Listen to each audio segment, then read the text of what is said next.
So welcome to this first bite-sized session. So we're going to be focusing on the inclusion maturity factors which sit within our inclusion maturity toolkit, or the inclusive employers toolkit, which hopefully most of you are familiar with. We will be doing a little bit of background context for those of you who might be a little bit newer to the work that we've done with the Bradford Council as part of the Bradford for Everyone programme, but we won't be labouring on that too much, but we can point you to different places to find other information if you are a little bit newer to some of the concepts that we're going to talk through today, but very much kind of sort of focusing in on a couple of different factors just to kind of really hone in on some areas that might be helpful and supportive for you and your organisations. But so we've got about an hour to go, but just a bit of housekeeping before I kind of go into an introduction. But actually, let me just introduce myself so that you know who I am first.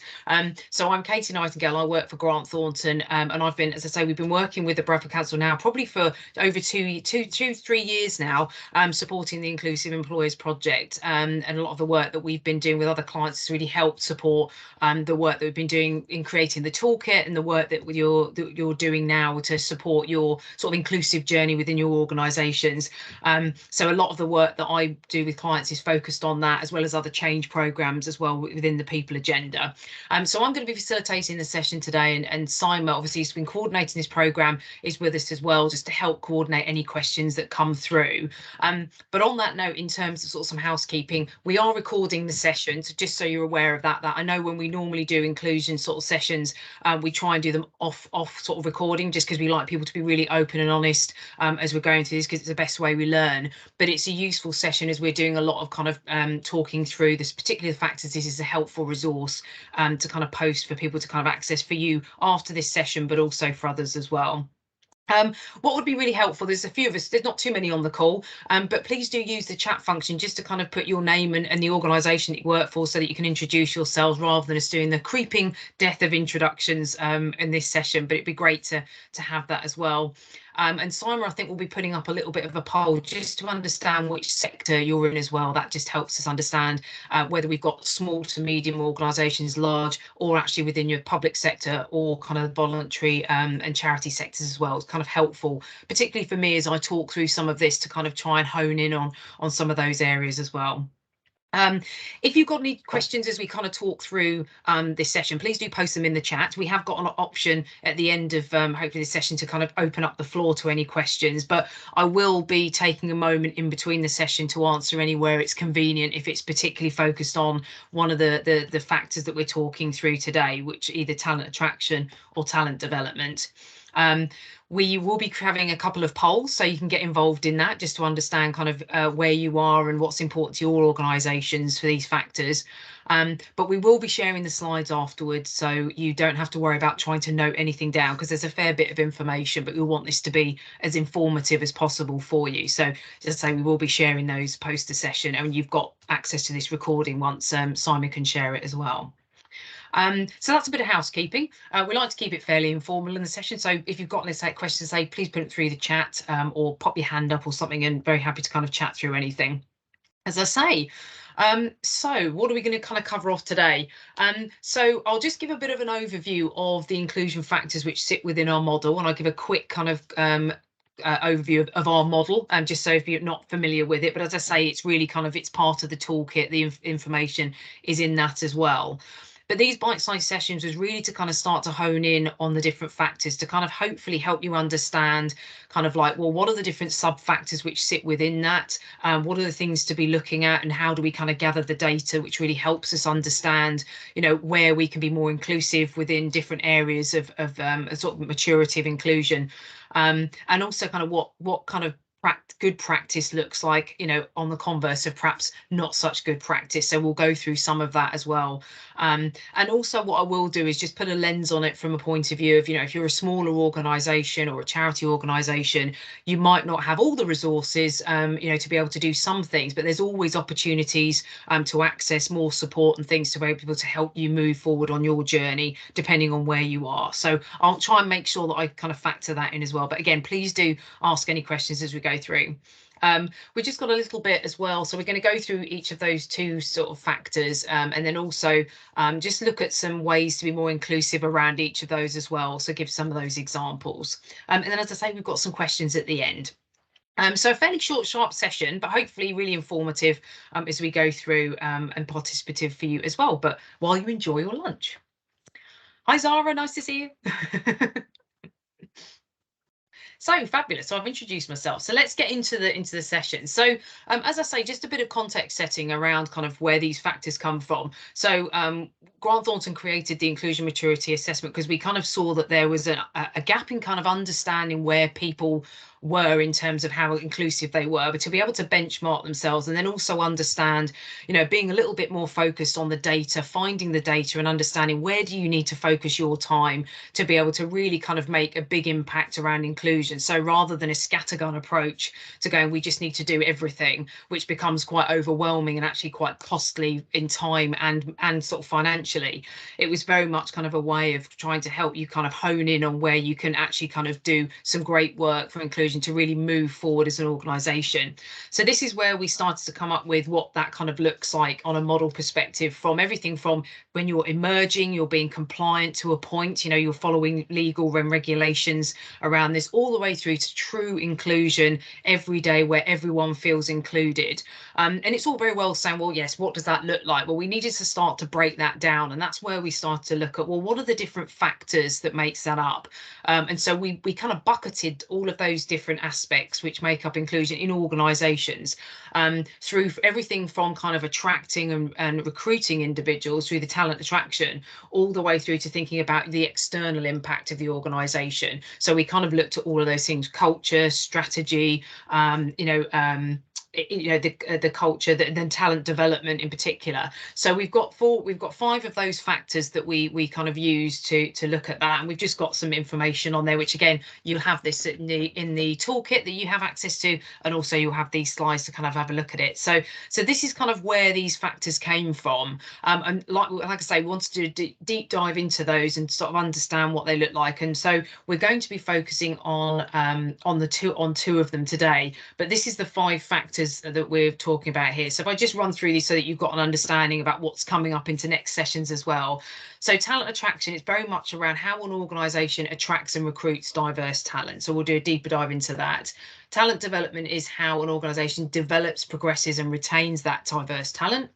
Strategic development is how organisations kind of start to look at what that inclusion strategy looks like. And again, it doesn't have to be grand around a strategy. It just needs to be enough that there is a vision and some clear direction around what you want to be and where you want to get to, so that there is something, and how you start to measure that, because data, is, we always say, is very, very important to help you understand where you are and where you want to get to. Inclusive culture is how developed is the organisation's culture in enabling a consistent feeling, and that can be everything from how leadership runs an organisation, how they influence that, but also how people feel on a general day-to-day basis in terms of how that culture emerges as well. And then lastly, we have external impact, because it's very easy to look internally, but we need to think about the impact that we have on the communities and within which we work, and that has been a big part of the work that we've done with Bradford Council around that external impact and getting people into a sustainable employment. So really that's thinking about what the impact has on external stakeholders, and that includes things like partners and suppliers as well. So when we go through the other bite-sized sessions, we'll be looking at those other factors, so we'll have all 5 of them in a bit more of a deeper dive. But as I say, today we're going to be focusing on talent attraction and talent development, which we feel is kind of quite a nice way to bucket those two together to get this into sort of 3 sessions for you. So we're really going to kind of hone in on that. So if you've got any thoughts on that, any challenges that you have, again, please think about any questions, pop them in the chat and we can kind of have a look at those. So, sip of water as I'm talking a lot. So in terms of talent attraction, if we kind of deep dive into this one, so there, in terms of we break this down. We always like to break things down into sort of, again, bite-sized chunks, I suppose. But we've got some sub factors which sit within talent attraction, and again, we've got 5 of these. So that's made up of attraction and outreach. If we think about that initial kind of engagement that we want to have with individuals, so what does that need to look like? What does good and poor practice look like? the candidate experience, and that can be linked to the employer brand, but we've separated those out particularly because it's more about that journey that the candidate goes on through that purpose. And again, what does that look like for your organisation and how does it feel for people? Then we've got the actual recruitment, and that's very much around all the processes and practices that you go through in terms of actually kind of taking someone through the recruitment process. We've got selection, which again is an area which can be a real challenge, thinking about kind of different kind of people, how people interview, the different methods that you use. So we look at all those sorts of things and how that feels for individuals as well. And also then lastly, we look at employer brand as well, which is very much around what your organisation looks like out in the organisation.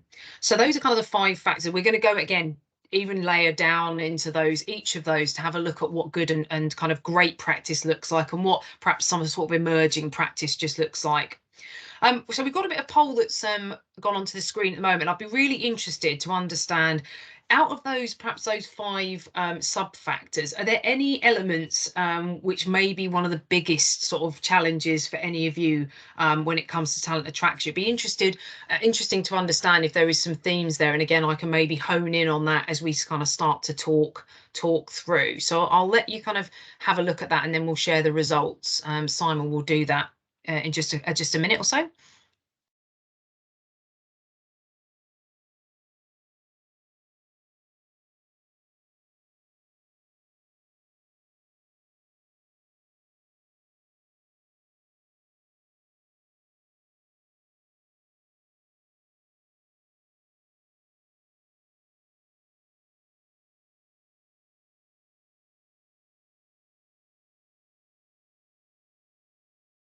Do we have any results coming through, Simon? Yeah, we've got 9 so far. There's 12, 15 people apart from me and yourself, Katie. So I was just waiting till we get a couple more responses. Okay. It does look like attraction and outreach seems to be the big one. Okay. I think most people have said it's attraction and outreach. We've got a couple that have said recruitment, and one person said candidate experience. No one selected selection or employer. Oh, actually, we've got an employer brand as well. Okay. So right at the bottom of the scale, I think you've got employer brand and candidate experience, but attraction and outreach seem to be the big one, and then recruitment next. Perfect. So far, with 11 responses. Perfect. For any of those that had attraction and outreach, if you want to pop into the chat, anything specific? Is it challenges actually just getting hold of candidates? Is it just accessing the right means to do that? I'd be just interested to kind of maybe get a little bit detail if anyone wants to pop anything in the chat.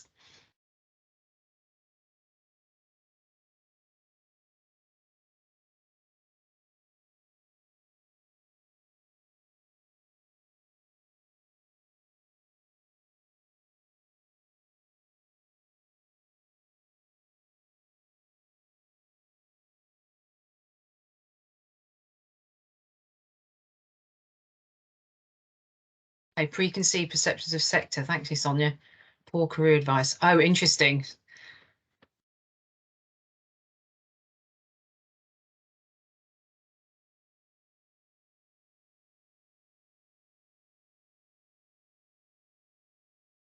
Have we had all the responses now, Simon? Attracting females. We're still on 12 at the moment. Okay. And I'm going to quickly pop on here what those 12 are for. 1 second. Oh, so attraction and outreach 58%, candidate experience 8%, recruitment 25%, and employer brand 8%. So I've just popped it into the chat. Perfect. Okay.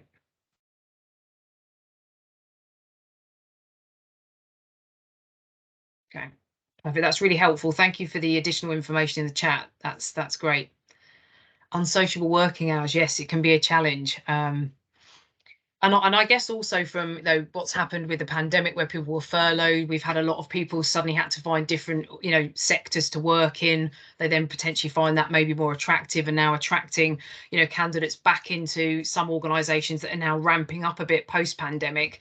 We're hearing obviously a lot of struggle with attracting individuals. So we have to start thinking about, well, how do we start to, reinvent ourselves? That comes down to our employer brand. How do we make sure that we're more inclusive? And I think one of the key things that we've been hearing, even as an employer ourselves, is very much the questions that we're getting from candidates is a real interest in terms of what we're doing for inclusion, what we're doing through diversity, you know, how are we being much more flexible with the way that we're working and our cultures and things to accommodate people that need to work more remotely, etc. So there is some challenge to overcome, and I know that a lot of organisations can't always, accommodate remote working in all senses. So I know that's something that you need to start thinking about. So, okay, we'll pick up on some of those things. Thank you for doing that poll. So if we start getting into some of the detail, now the slides that we've got on here, we haven't got an exhaustive list of kind of poor and good practice. So I'll talk through some of this and add as we kind of go as well. But we've got a couple of examples. So you've got, because I think the purpose of this is really so that you can enable yourselves to kind of really start to think about, well, where are we as an organisation? You know, what practices are we doing at the moment? Are we doing kind of the bare minimum? Are we kind of being slightly more, you know, inclusive, or are we missing a few things that we really need to be working on and we can focus on to be able to get to that kind of really good to great practice going forwards? So attraction is one of them around this. So where we start to see where very basic behavior, we've kind of got poor practice. What I mean by that is really it's the kind of bare minimum that people might be doing, but what that bare minimum is doing is again, it's kind of restricting your ability to access great talent. And that can be where there's, you know, very traditional job descriptions. So often we follow a similar format. We don't think about the language that's being used, and often that can be quite a barrier. So one of the comments that came in through the chat was around actually having challenges attracting females into the organisation. Now, one of the ways that we've noticed that can be a real kind of challenge is just through the way that you write your job descriptions. So there's a lot of kind of, you know, language that can be quite more masculine orientated compared to female, but actually what we're looking for is a bit more gender neutral. And often we find from like research, and some of you may already know this, is that, you know, women will generally want to, statistically, will want to know that they can do probably 90 to 100% of what's in that job description before they will apply.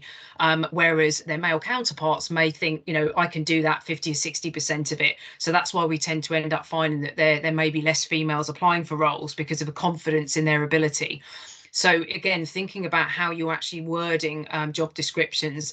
Now there is actually a free app that's on websites, and I think it's called, I'm trying to remember. What we'll do is I'll find out the name for this and we can send it through. I think it's called Gender Decoder, but you can actually put the text of your job description into the website and it will tell you whether language is gender neutral, if it has a bias towards more masculine words or more feminine words.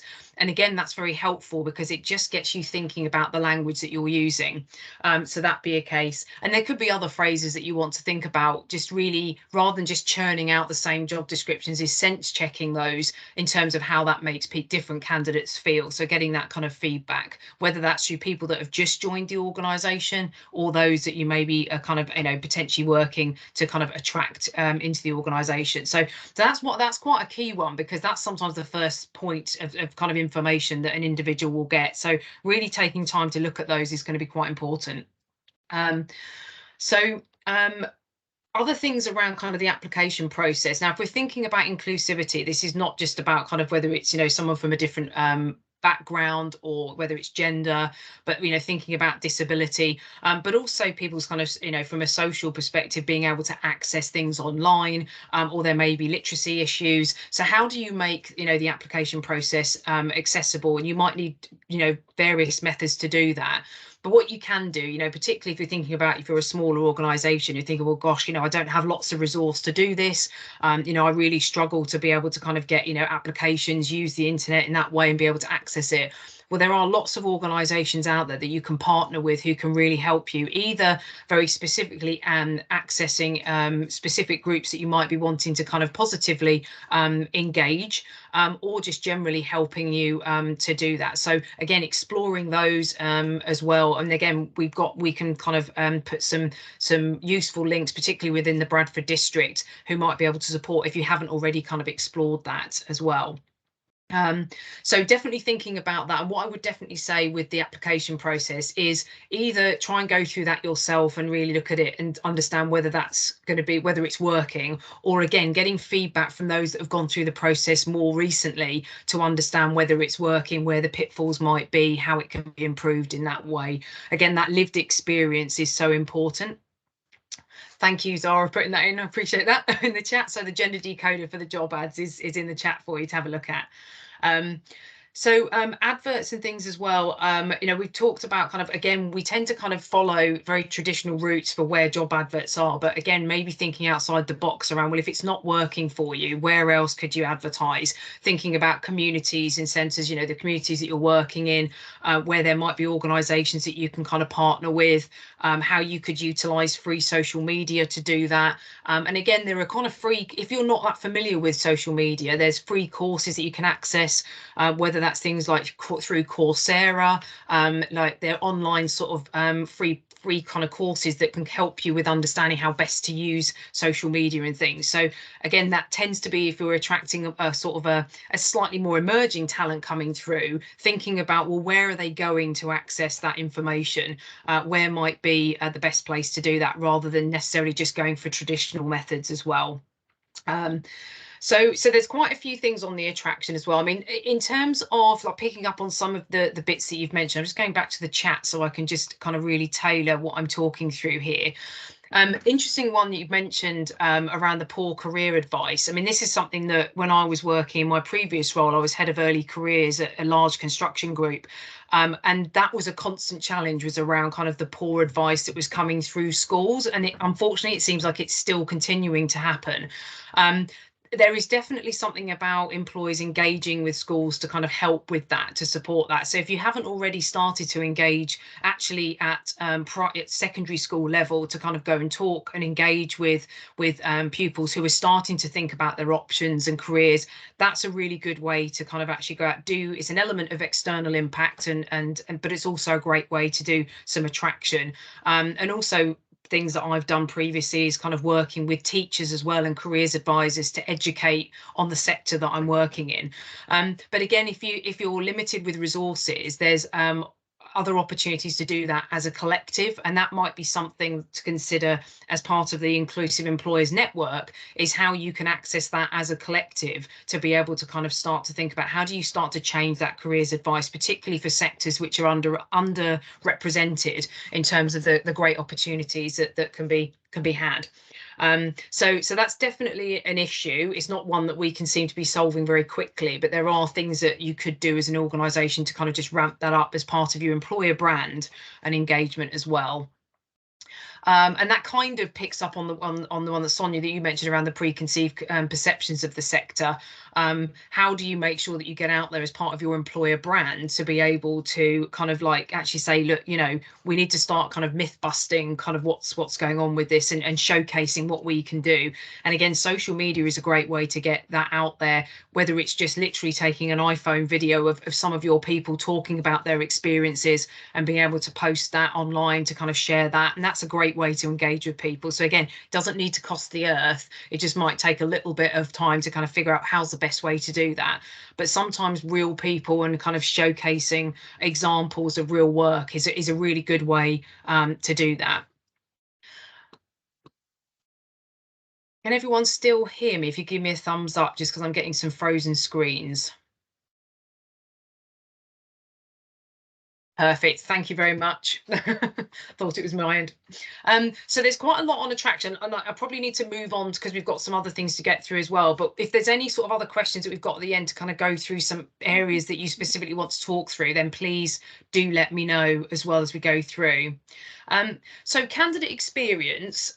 So again, sort of looking at kind of some of the kind of very basic kind of practice that we've got around this is if you're thinking about the kind of processes, again, I've sort of talked about this on the attraction piece, is that really thinking about how do you tailor the candidate experience rather than it being just a one size fits all. How do you make sure that you can actually ensure that any individual has the opportunity to give their best? Now, that might be that you need to think about, well, we need to have fairness in our kind of selection process, and you may have that.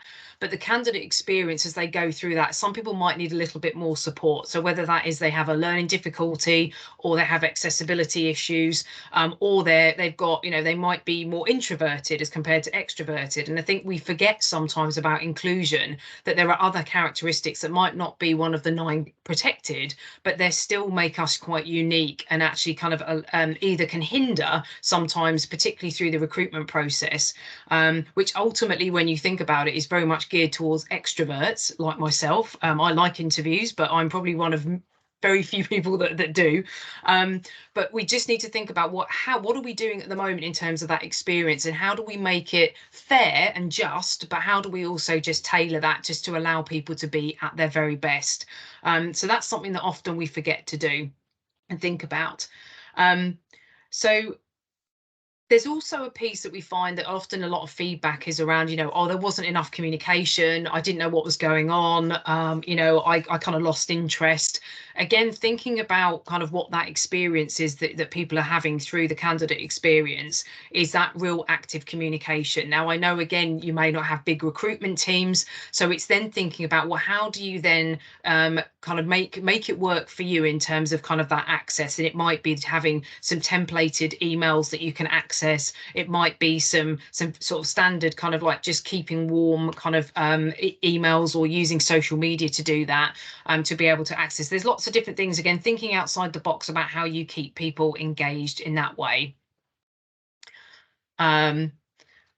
So just looking at some of the questions as I'm talking through this. So Daryl, a traditional recruitment designed to appear to be fair and equitable are in themselves a barrier for many people. Yeah, absolutely. Many people will never do well in an interview process, but may offer a lot to the organisation. Need to be more comfortable, being more innovative, and devise less defensive recruitment practices that have their inherent bias. Yeah, completely agree. And I think when we talk about, it's thinking outside the box, and how do we start to think about, but we still need to make sure that we are providing that fairness, but it's about kind of creating equity in that way. So again, what I would suggest as part of this Inclusive Employers Network, if you're finding things that are working, then do share it, because I think it's really helpful for others to understand it, and it's not about being worried about competition, because actually many of you are in different sectors, so you'll be attracting from different pools potentially, but definitely worth kind of like sharing any areas where that's working as well. So Zara, you've got a question. How different can you make an interview process between candidates without giving unfair advantage? Yeah, very good point. For example, I interviewed someone who needed to have the interview questions in front of them. I decided to print out interview questions for all. Absolutely. I mean, if you're thinking about that, there are some individuals will be able to kind of think on their feet very quickly. They're able to prepare very quickly, whereas others, they may struggle. I think at the end of the day, as long as you can provide that they are the ones answering those questions, and it's not come from someone else, and that may be doing multiple methods of assessment to allow that, but it's about kind of thinking about what that could look like. So I think there's definitely an interesting one, and Sue has mentioned around the fact they've always given the questions out in advance, so clearly that seems to be working quite well. So that's great. Thank you, Sue. So again, yeah, definitely share anything that's working for you at the moment. I mean, there's all sorts of things like candidate experience from things like also blind CVs, and there's different kind of sort of, I guess, thinking on that in terms of how that worked. Interestingly, I spoke to the BBC some years ago, and they were trying to increase their inclusion by more than they had at the moment. They decided to introduce the blind CVs, and what ended up happening was actually they found that their diversity went down, because actually their managers, or their hiring managers, were trying to actively encourage the diversity, but because they couldn't see the names nationality, they ended up fundamentally still picking less diversity, because where we start to see with that sort of thing is that often those potentially from a white middle class background may have more support, and so their CV may read better potentially than others from different backgrounds. So there's some interesting thinking around the blind CV piece. So it'd be interesting to see if anyone's had any positive sort of position if they've used those before, but there's definitely more around, I think, preparing hiring managers around understanding their bias and making sure that they are well trained and well versed to be able to support interview processes. And this is where you start to think about diverse interview panels as well and things like that. But we'll come on to a little bit of that when we talk about it. But the candidate experience kind of runs through the whole piece. So it's kind of looking and chunking up your recruitment or talent attraction processes to really understand what does it feel like for your candidates to each part of that. And also, again, just going and asking people who have been through it at the time, how did it feel? What is it, what needs to be improved, etc. in that way. So moving on, so recruitment, so what have we got here? So kind of like poor practice will be, again, it's quite reactive in terms of that recruitment, and whereas it's more integrated if it's good practice. So we're very much thinking about, we've got really kind of specific understanding about what we're looking for. We can think about positive action when it comes to recruitment. So there's a difference between positive discrimination and positive action. Hopefully you're aware of that. But I know that obviously that's something that we need to start thinking about. So how do we need to kind of look at the attraction piece in terms of kind of being a bit more kind of integrated with around that strategy, and how we might target different individual, whether it's kind of trying to attract females, how do we do that in a positive action way rather than feeling like the male counterparts might be discriminated against. But there are ways to do that through some of the females in STEM, for example, or other organizations who are supporting sort of females into different organizations. So they're great ways, and they've got great advice as well around what works and what doesn't, because they work with so many organizations. Another thing we've got here, sort of poor practice, like little or no market mapping. So again, I know depending on the resource you've got available, spending time in the background to understand what's going on in the market, where the pools of talent might be, what people are kind of asking for, what's going to be attractive to them. And again, there's a lot of free resources online to be able to find that. That's going to be really helpful, because what you should be doing is, again, in a kind of on an annual basis, is reviewing your reward and remuneration and thinking about, actually, is that going to be market competitive? If we can't simply kind of look at salaries, we just can't be competitive with someone down the road. Well, how else do we need to kind of think about our benefits that we can apply? Because it's often people sometimes they move for money, but often they stay for the culture, the development, the progression, and all of those other aspects as well. So really thinking about that, what people are kind of asking for and wanting, and then helping that kind of to develop your own kind of like proposition as well. And I've mentioned around kind of little connection with schools and colleges to create that pipeline. It's definitely worth thinking about emerging talent and how you can engage, again, either with organisations to help you or with schools, different establishments to start to build that pipeline, how you might be able to utilise things like work experience to create a pipeline, because it's almost a bit of a try before you buy element, but it's great for those individuals to give them work experience, but great for you to see kind of what's coming through, start to kind of interview people in that sort of way. So again, that's a really good way to do that. But again, you must make sure that you've got a framework of support for those individuals to make that work. So again, having people that can support them through a period of time and having a bit of a plan. So that is something to work, and it does take some time and commitment, but definitely worth it to think about. So there's a few things on the recruitment side to think about on that one. And moving on to selection, I know none of you have mentioned that this is a particular problem, but you might be thinking as we've been talking through this, or I've been talking at you, so apologies very much to transmit these sessions. But yeah, I mean, there might be something to think about in terms of how you go through selection, in terms of whether you use psychometric tests. Are they working? Do they need to work? Do you need to do that with something else? Thinking about kind of the accessibility of those, and how you might need to think about tailoring selection in a certain way. Great that the chat's coming. Have a look at the chat as well while we're talking through. So just to pick up on some of these before I continue talking on.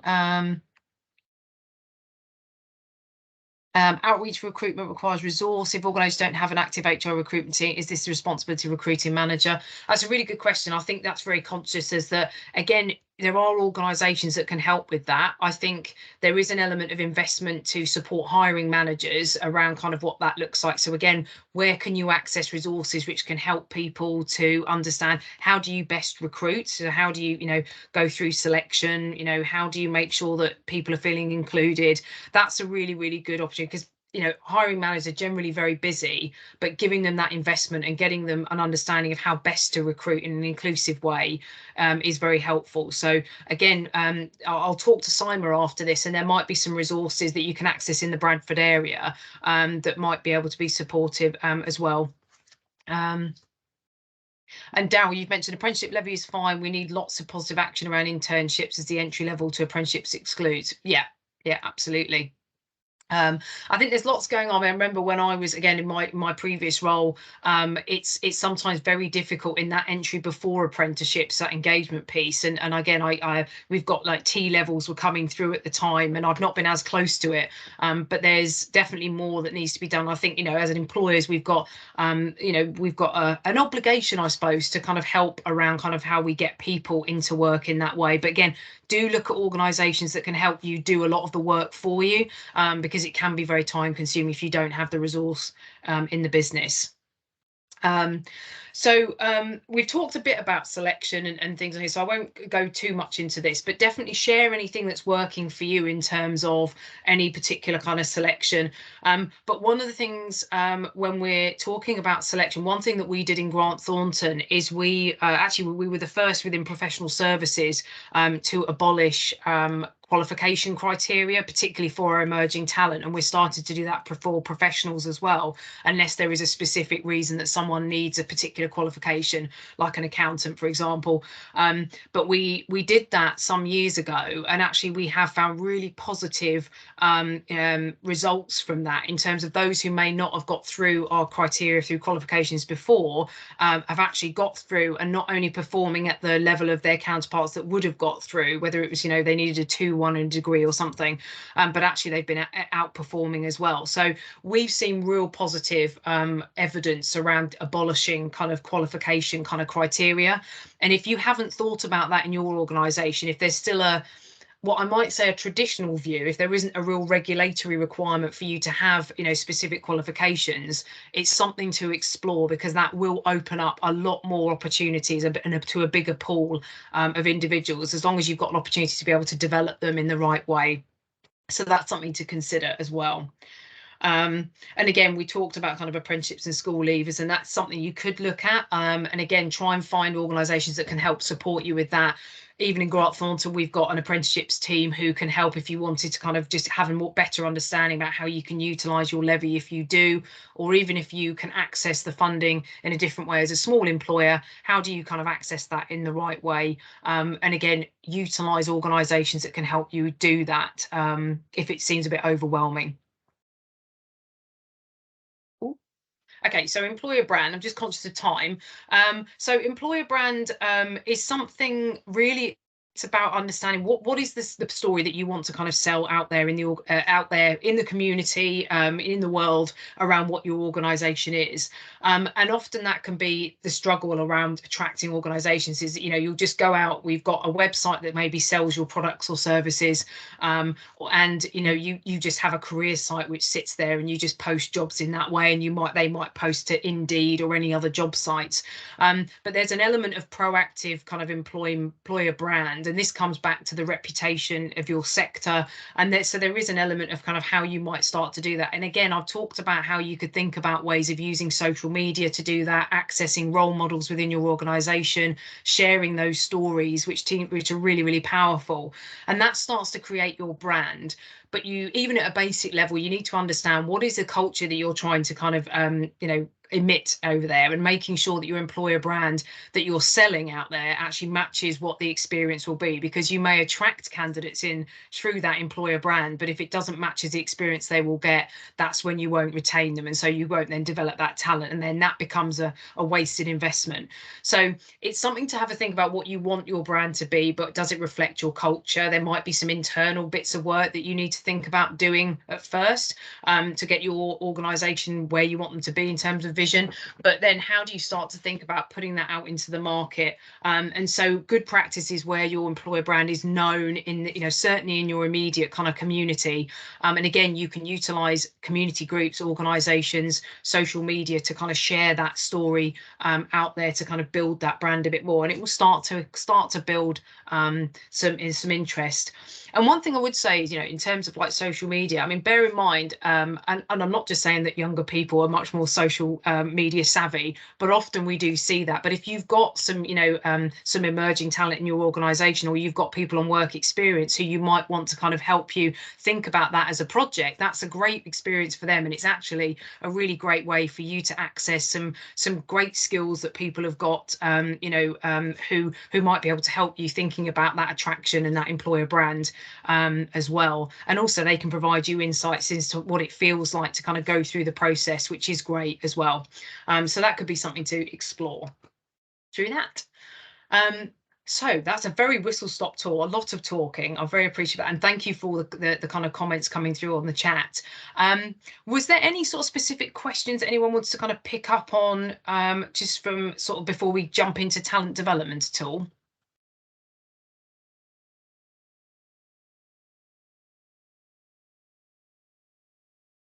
Okay, perfect. So let's jump into talent development. I shall have a sip of water. So talent development, and apologies, I've just noted a spelling error. That should say talent development at the top there. So it's how does the organisation develop, progress and retain diverse talent? So you've now attracted this great talent, but how do you make sure that you keep them? And how do you keep the people that have now built up lots of knowledge, lots of experience in your organisation? And, bear in mind, some people may be very happy in their role, but how, again, do you make sure that they are rewarded in the same way? But there are those that will be ambitious, and you want to think about your leaders of the future. So how do you start to do that? So this is very much kind of focused on that experience and what that looks like as well. But the key sort of sub factors or the elements within this are things around progression and succession, development. So actually that development could be anything, like it could be just developing someone who wants to stay in role, or it could be more development, whether it's emerging talent or actually kind of developing, specific new skills, or even sort of into kind of leadership positions. So it's quite a broad range, and it's how you go about that, the programs you use, the processes, etc. Retention, again, that's thinking about what are the processes and practices that you use around that. What does that feel like in terms of people being retained? What data have you got around, how long people think they're going to stay? So are you asking those sort of questions? Have you got an idea around what will keep people in the business? Then you've got performance management, and this isn't just about thinking about managing poor performance. It's how do you make sure that people are constantly getting regular feedback? Have you got the right process in place to manage really great performance and high performance as well? And then policies and procedures, very specifically around kind of talent development. What do they look like? Are they inclusive? Do they cover the whole range of things from progression and succession with development in there? Are people clear about what all those different options are as well? So we've got a poll question we're just going to post quickly now, Simon, if you wouldn't mind popping that up. And this is just thinking about, well, so again, similar as before, what is the biggest challenge for you? Thinking about those sort of 5 areas, what's the biggest challenge for you at the moment for those? I'll just give you a minute or so to answer that.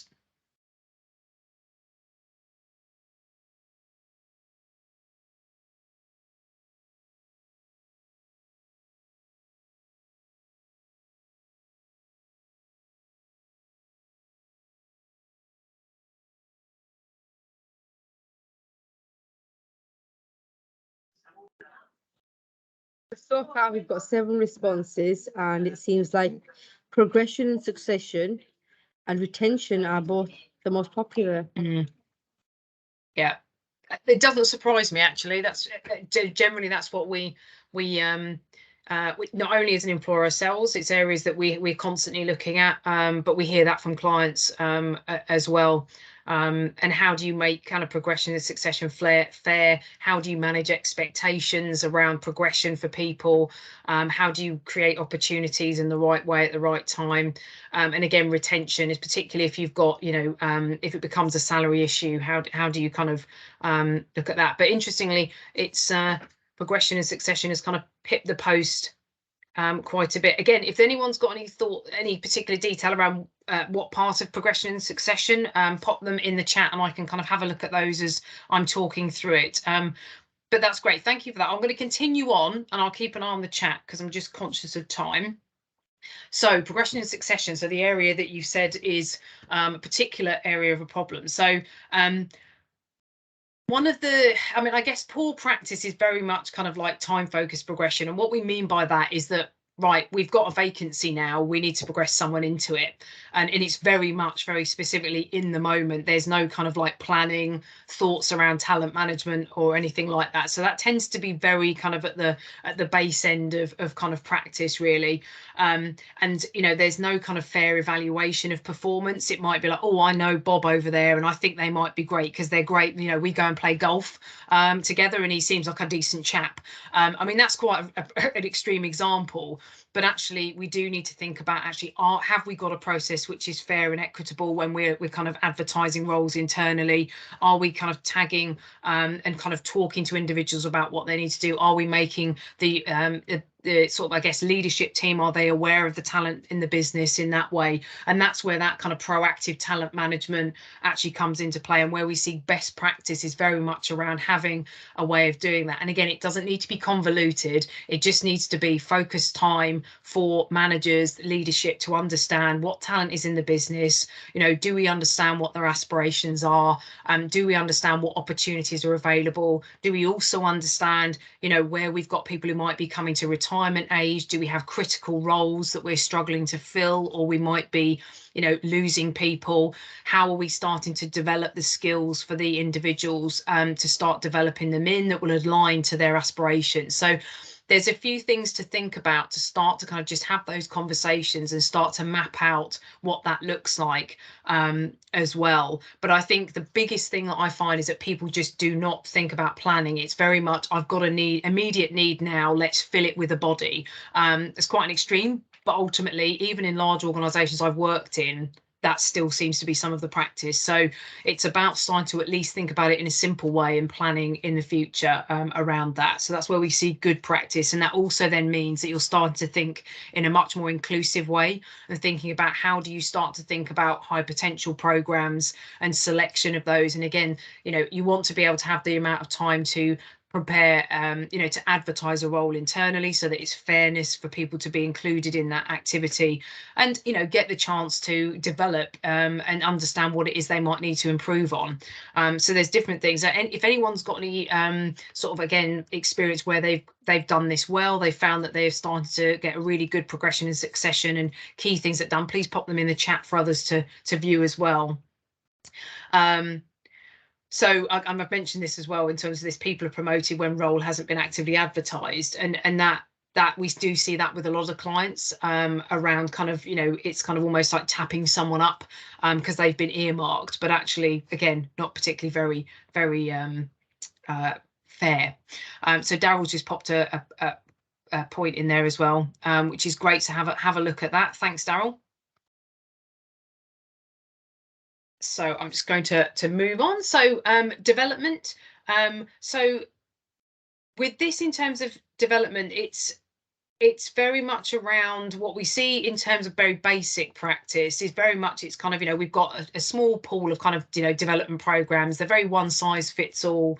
And we may have like, one or two ways that people can learn. But what that does is it means that it's quite limiting. It may mean that it's not accessible for people. So what we see in terms of good practice is where there's real thinking around a broad range of development programs, utilising all sorts of different methods, from online to face-to-face to self-study to mentoring to coaching, and starting to think about that 70-20-10 rule of learning. So 70% is often learned through experience on the job, 20% is coaching or mentoring in that way, and 10% is actually classroom or self-study led.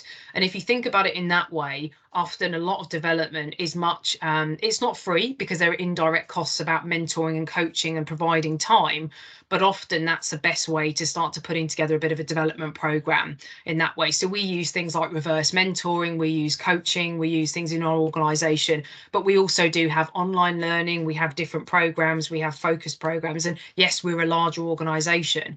But again, there is a lot of resources out there, whether if you're a small organization, you can access free courses online, like I've mentioned, Coursera and various other things. You want to vet those before putting them to your employees, of course.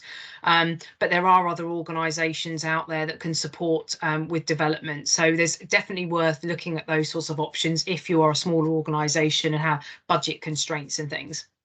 And you also might want to look at kind of mentoring outside of your organisation within maybe similar organisations in industry, so that you can maybe get some experience in doing mentoring that way. So that's a really good option as well. So again, use the network to be able to do that. So thank you, Farida, you've mentioned reciprocal mentoring and things works well. Brilliant. Often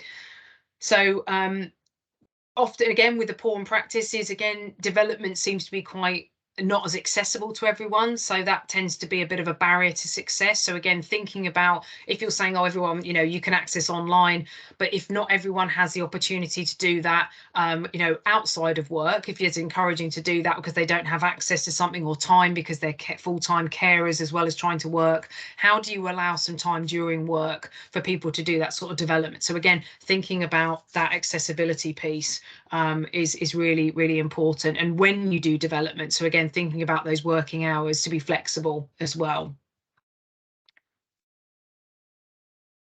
So retention.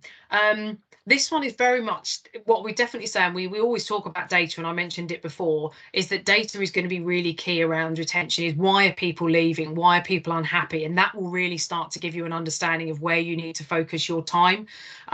So you might well do, you know, I guess in terms of poor practice might be, you might get some data, but actually is anyone doing anything with it? Are you regularly looking at it? Are you actually kind of putting an action plan in place? Or, you know, they might be inconsistently done. They might be done well in one team, but not in another. No one's really paying attention to it. There's no measures of success around it being done.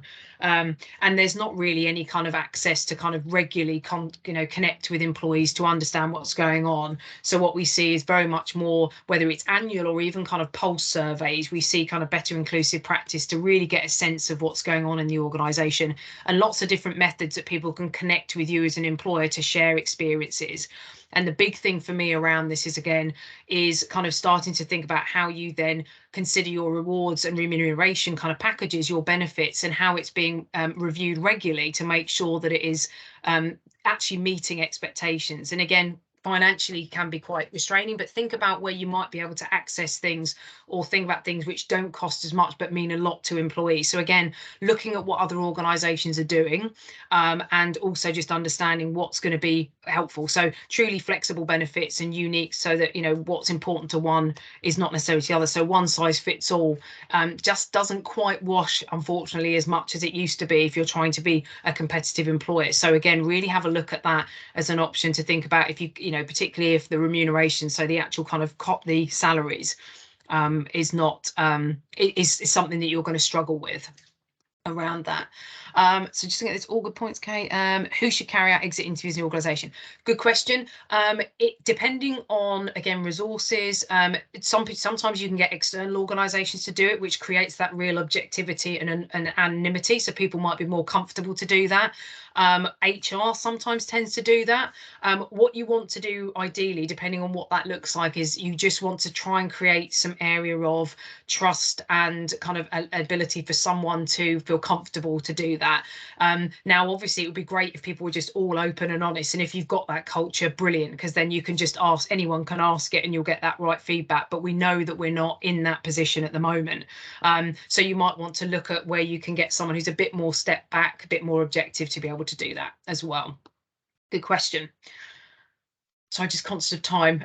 This is the first time we've run this, so that's why there's just knowing how much time we've got. So performance management with this as well. We've got a few different examples on this, and I've mentioned this already when I briefly spoke about it, but performance management poor practice is it's inconsistent is the biggest thing. Often it's because there might be a policy or a practice in place, but there's no training for managers. They don't know how to give feedback. That tends to be feels like a classic British thing, that we're too polite, and so often we're not good at giving kind of constructive feedback in a timely manner. We're too busy, etc. So what we see is that performance management is part of everyday management, is that people are constantly kind of spoken to, their individual kind of attributes are really taken into consideration. Feedback is great.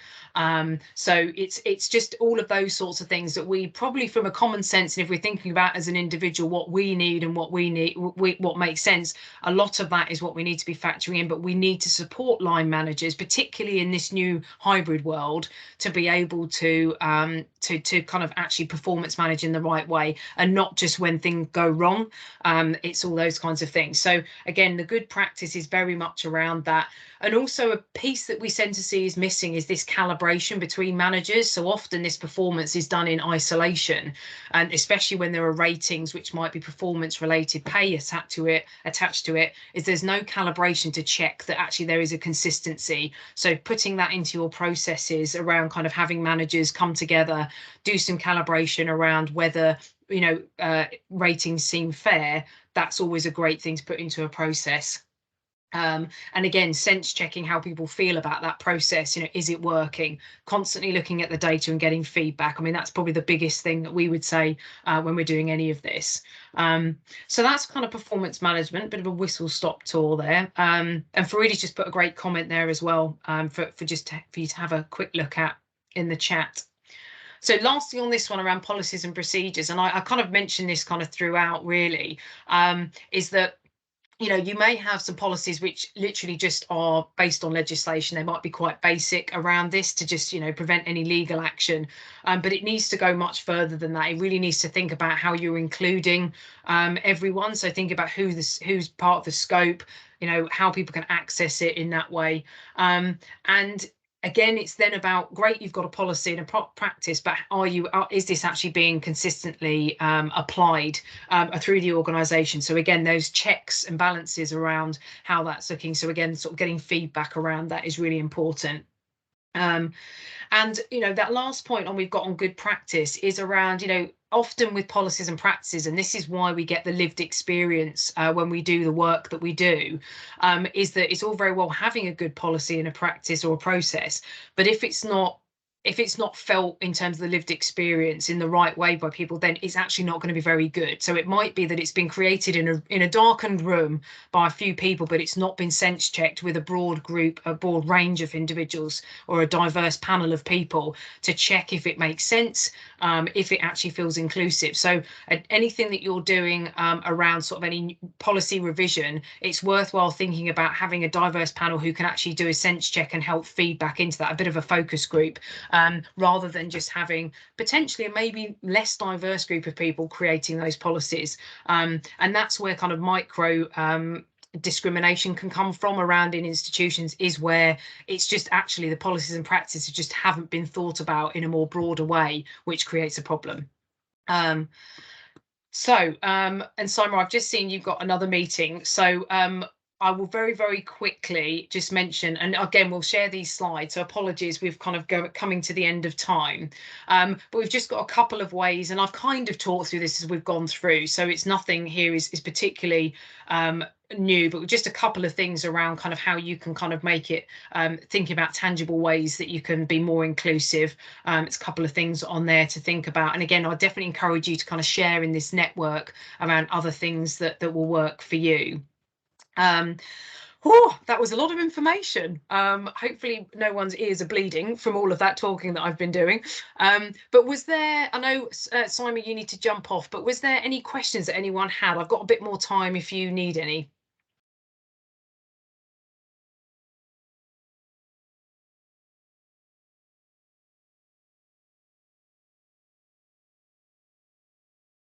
No, feel free to either write it in the chat or speak up. I'm very happy. But yes, you can have the slides. No problem at all. We'll send those out. Or actually, I can put them in chat. But if people are going to leave, I'll ask Simon to send them out in in an email for you with any sort of links that we've got that might be helpful as part of this as well. If you've got any questions post this that you think of, again, just kind of send them through in reply to the email to Simon. We can have a look at those and we can then share them again. We can maybe share those on the LinkedIn group that's been set up, so we can keep that conversation going. But yeah, very conscious of time. Thank you for joining me. I know that was a lot of me transmitting and talking at you, so I hope it's been helpful. And yeah, and we'll hopefully see you on the next sessions that we've got, which is looking at the other factors. But thank you. Enjoy the rest of your day. Thank you so much, Kate. I think everyone has really enjoyed it as much as I have. So thank you very much, and we look forward to the next one now. Yeah, perfect. Thank you. Thank you. Thank you. Bye. Bye. Take care. Thanks all. Cheers, Kate. Thank you. Bye.